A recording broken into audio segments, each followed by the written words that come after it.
हर कोई सोचता है कि वो समझ गया क्योंकि उसने सुना है।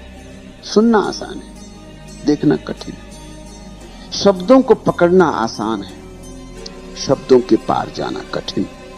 हमने उपनिषदों को याद किया पर न्यायमात्मा को नहीं किया। हमने गीता पढ़ी पर उसका कर्मयोग कभी नहीं किया।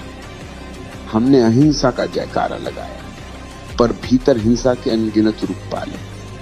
हमने ध्यान सिखाया पर खुद अपने भीतर झांकने से डरते।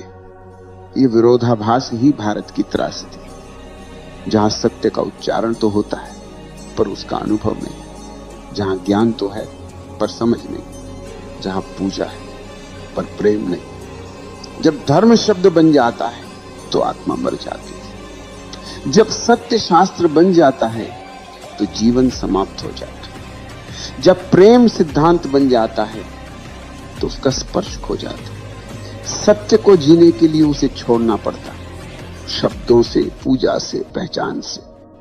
क्योंकि जब तक तुम कहते हो मैं धार्मिक हूं, तुम धार्मिक नहीं हो। धार्मिक वही है जिसे कहना ही नहीं पड़ता, क्योंकि उसका अस्तित्व ही उसकी गवाही है। तुम देखो, ये जो भीड़ है जो मंदिरों में, आश्रमों में, संस्थाओं में जुटी है, इसका धर्म बाहरी है। वो कर्मकांड से जन्मा है, अनुभव से नहीं। उसके भीतर कोई मौन नहीं, वो बस नकल कर रही है। माता पिता की, समाज की, परंपरा तुम्हें सुरक्षित रख सकती है पर ज्यादा नहीं सकती।